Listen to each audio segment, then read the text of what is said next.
कालापानी लिपुलेक भारतलाई लिजमा दिने तयारी। नमस्कार, ग्रेटर नेपाल टिभीले तयार पारेको न्युज अपडेटबाट यहाँलाई हार्दिक स्वागत छ। म विवश बुढाथोकी। जङ्गबहादुरको सन् 1857को भारत भक्ति हैदराबादको सैन्य विद्रोह दबाउन नेपाली सेना पठाउने निर्णयदेखि अहिलेसम्म कालापानी लिपुलेक र लिम्पियाधुरा विवाद र नेपाली भूमि लिपुलेकमा चीनको मानसरोवर जोड्ने सडक निर्माणसम्मका राजनीतिक घटनाक्रम र नेपाली शासनका लाचारीपनका कारण जनताले राष्ट्रियताको विषयमा साथ दिए पनि शासकहरू भारतीय शासकका अगाडि लम्पसार परेर झुक्ने गरेका छन्। नेपालको पछिल्लो उदाहरण 2/3 मत नजिक पुगेको नेपाल कम्युनिस्ट पार्टी नेकपाका अध्यक्ष तथा प्रधानमन्त्री ओलीले भारतले बनाएको सडकलाई अन्तर्राष्ट्रिय अभ्यास अनुसार भाडामा दिनुपर्ने प्रस्ताव भारतीय साम्राज्यवादसँग मिलेर नेपालको राष्ट्रियता र भौगोलिक अखण्डतामाथिको हमला हो।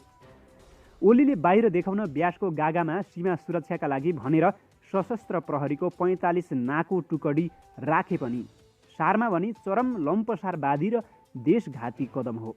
डबल नेकपाका नेताहरूको मात्रै होइन, प्रतिपक्षी नेपाली कङ्ग्रेस र मधेसवादी दलका नेताहरूको पनि राष्ट्रियताको सवालमा समान अडान रहेको छ। पहिलो कुरा, जब भारतले अगस्त 5 तारिकका दिन सापेक्षिक रूपमा स्वायत्त प्रदेश मानिने जम्मू र काश्मीरमा सेना परिचालन गरेर भारतको माथिल्लो सदनले धारा 370 को 35A खारेज गरेसँगै नयाँ राजनीतिक नक्सा जारी गर्यो। जुन नक्सामा नेपालको कालापानी, लिम्पियाधुरा र लिपुलेकदेखि पाकिस्तान नियन्त्रित गिलगिट बाल्टिस्तान सामेल थियो। सुरुमा नेपालका राजनीतिज्ञहरू कानमा तेल हालेर बसे, तर पछि नेपालका मिडियाले त्यसलाई चर्को रूपमा उठाएपछि नेपाल सरकारले बाध्य भएर एउटा विज्ञप्ति जारी गर्यो। तर परराष्ट्र मन्त्रालयले जारी गरेको विज्ञप्ति आत्मसमर्पणवादी कोणबाट जारी गरिएको थियो। आत्मसमर्पणवादी तरिका भनेको नेपाली भूमिलाई भारतले आफ्नो नक्सामा समावेश गरेपछि प्रधानमन्त्रीको स्तरबाट जारी गर्नुपर्थ्यो, तर परराष्ट्र मन्त्रालयले जारी गर्यो। दोस्रो आत्मसमर्पणवादी तरिका भनेको विज्ञप्तिमा पत्र सङ्ख्या र चलानी नम्बर नै उल्लेख थिएन। विज्ञप्तिमै तेस्रो गम्भीर आत्मसमर्पणवादी कदम भनेको विज्ञप्ति जारी गर्ने व्यक्तिको पदीय हैसियत नै राखिएको थिएन। परराष्ट्र मन्त्रालयले जारी गरेको विज्ञप्तिको चौतर्फी आलोचना भयो। भारतका विरुद्ध देशका जनता एक ढिक्का भएर विरोध प्रदर्शन गर्न थाले। त्यस्तै यही वैशाख 25 गते भारतीय गृहमन्त्री राजनाथ सिंहले कैलाश मानसरोवर जाने बाटो अथवा सडकको उद्घाटन गरेपछि ओली नेतृत्वको 2/3 सरकारले विज्ञप्ति जारी गर्यो, तर फेरि उही आत्मसमर्पणवादी तरिकाको विज्ञप्ति जारी गर्नेको पदीय हैसियत र हस्ताक्षर बिनाको विज्ञप्ति जारी गर्यो। नेपालमा युवाहरूले लकडाउनको व्यवस्था गर्दै युवाहरूले देशभरि भारतीय प्रधानमन्त्री नरेन्द्र मोदीको पुतला दहन गर्न थाले, तर सरकारले भने त्यसलाई निस्तेज पार्न नाभिदेखिको बल लगाइरह्यो। त्यही बीचमा वैशाख 30 गते बसेको मन्त्री परिषदको बैठकमा ओलीले भारतले खनेको सडकलाई लिजमा दिनुपर्ने प्रस्ताव राखेपछि ओलीको खोक्रो राष्ट्रवाद नराम्ररी उदाङ्गिएको छ। त्यस्तै ओलीको अघिल्लो अभिव्यक्ति लिम्पियाधुरा, कालापानी र लिपुलेक नेपालको भूमि भएको बताए पनि मुख्य कुरा भूमि फिर्ता ल्याउने हो। विरोध त जसले पनि गर्न सक्छ भन्ने अभिव्यक्ति यसपटक पनि दोहोऱ्याए। उनले सडकमा उत्रिएका जनतालाई भारतको विरोध नगर्न आग्रह गर्न त्यसो भनेका थिए। सो मुद्दालाई अन्तर्राष्ट्रिय अदालतमा लगेर भारतीय सेना फिर्ता गराउनुपर्ने चौतर्फी दबाव सरकारमाथि परिरहेको थियो, तर त्यसै सत्तारूढ नेकपाका अध्यक्ष प्रचण्डले लिम्पियाधुरा, लिपुलेक र कालापानी मुद्दा अन्तर्राष्ट्रियकरण गर्न नहुने अभिव्यक्ति दिएका थिए। तर यसपटक भने उनले यो विषयमा नेपालले सोच्नुपर्ने बेला आएको बताए। भारतीय साम्राज्यवादी ज्यादतीको नेपालमा विरोध भइरहेको थियो। त्यही बेला नेपाल सरकारले कूटनीतिक नोट भारतलाई पठायो। यसपटक पनि ओली सरकारले भारतीय राजदूत विजय मोहन क्वात्रालाई कूटनीतिक नोट पठाए पनि कुनै कडा कदम चाल्न सकेन। भारतले लकडाउनपछि कूटनीतिक समाधान खोज्ने बताएको छ। नेहरू, बिपी र मोदी, प्रचण्ड, ओली र देउबा। सन् 1950 डिसेम्बर 6 तारिकका दिन भारतका प्रथम प्रधानमन्त्री पण्डित जवाहरलाल नेहरूले भारतको संसदमा बोलेको भनाइ अहिलेका हिन्दू अतिवादी मोदीले पनि दोहोऱ्याएका छन् भन्दा खास फरक नपर्ला। नेहरूले भनेका थिए, बितेको अर्थात् ब्रिटिस भारतकालमा नेपाल तथाकथित स्वतन्त्र राज्य थियो, तर खास भनौँ भने आन्तरिक मामिला बाहेक यो धेरै स्वतन्त्र थिएन। कुनै देशको स्वतन्त्रताको जाँच त्यसको परराष्ट्र मामिला हेरेर हुन्छ। नेपाल आन्तरिक मामिलामा पूर्ण स्वतन्त्र, तर त्यसको सम्बन्ध केवल ब्रिटिस भारतसँग मात्र थियो। नेपाल स्वतन्त्र थिएन भन्ने नेहरू र कालापानी लिपुलेक र लिम्पियाधुरालाई आफ्नो नक्सामा गाभ्ने मोदीको चरित्र चोर चोर भाइ भाइ भन्ने उखानभन्दा फरक देखिएन। कङ्ग्रेसका संस्थापक बिपीले नेपाललाई भारतको माथिल्लो संसदमा 2 सिट दिए, अभिव्यक्ति दिए भने अहिलेका संसदवादी दलका नेताहरूले नेपालले कालापानी लिपुलेक र लिम्पियाधुरा अन्तर्राष्ट्रियकरण गर्न नहुने भन्ने अभिव्यक्ति पनि लम्पसारवादी प्रकारको नै हो।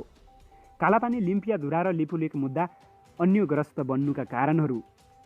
नेपाल सरकारको कूटनीतिक नोटको भारतले दिएको जवाफपछि कालापानी लिम्पियाधुरा र लिपुलेकको भविष्य झन् अँध्यारोतर्फ बढेको छ।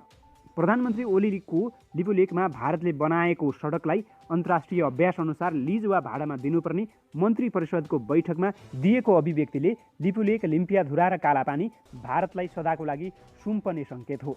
यसको अर्थै प्रधानमन्त्री ओली लिपुलेक कालापानी र लिम्पियाधुरा भारतलाई बुझाउने पक्षमा देखिएको कतिपयको भनाइरहेको छ।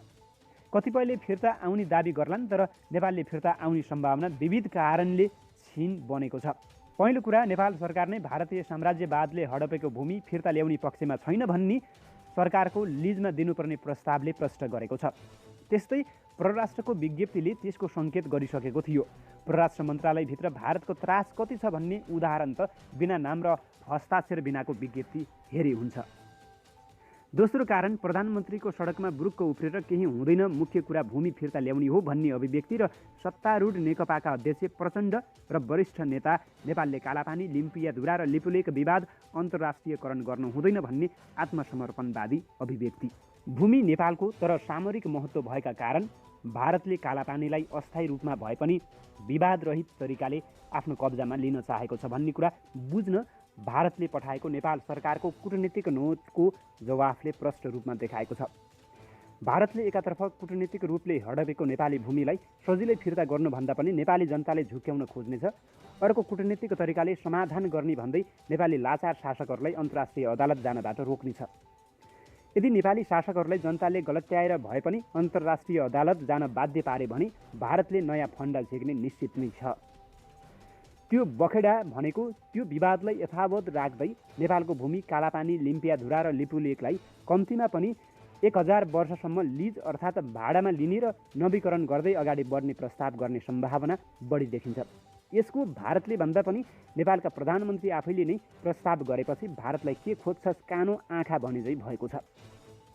यो अघि पनि धेरै देशहरूले अरू देशका भूमि लिजमा लिएका उदाहरणहरू छन्। जस्तै केही वर्ष अघि श्रीलङ्काको एक टापु चीनले 79 वर्षसम्म लिजमा लिएको थियो। यस्तै विश्वमा धेरै अभ्यासहरू भएका छन्। भारतले पनि सकेसम्म सन् 1962देखि यताको अवधिको जस्तै विवादित क्षेत्र भन्दै आलटाल गर्दै जाने र अन्तिममा आफूलाई अप्ठ्यारो पर्ने नै भयो भने लिजमा लिने, तर आफ्नो सेना फिर्ता नगर्ने मनस्थिति रहेको सहजै बुझ्न सकिन्छ। कालापानी लिम्पियाधुरा र लिपुलेकलाई लिजमा दिने सम्भावना कति? अहिलेसम्मका शासकहरूको राष्ट्रघाती कदम सन् 1816को गजराज मिश्रको आत्मसमर्पणदेखि भारतको विद्रोह दबाउन नेपाली सेना प्रयोग, गोर्खा भर्ती, भारत राणा र कङ्ग्रेसको दिल्ली सम्झौता, गण्डक सम्झौता, कोशी सम्झौता, भारतीय सेनाले नेपाल प्रवेश गराउने महेन्द्रको कदम, महाकाली सम्झौता, 12 बुँदे दिल्ली सम्झौता, अरुण तेस्रो जलविद्युत सम्झौता, माथिल्लो कर्णाली सम्झौता, कोशी उच्च बाँध जस्ता पटक पटकका राष्ट्रघाती सम्झौता हेर्दा यदि भारतले नेपाली भूमि लिम्पियाधुरा, कालापानी र लिपुलेकलाई लिजमा लिन प्रस्ताव गर्यो भने नेपालका सांसदवादी राजनैतिक दलका शीर्ष नेतृत्व तयार नहोला भन्न सकिँदैन। नेपालभित्रकै योजनाबाट अरबौँ कमिसन खाने राजनैतिक दलका नेतृत्व अरबौँ कमिसनमा एनसेललाई 22 अर्ब राजस्व मिनाहा गरेको आरोप पनि राजनीतिक नेतृत्वमाथि लाग्ने गरेको छ।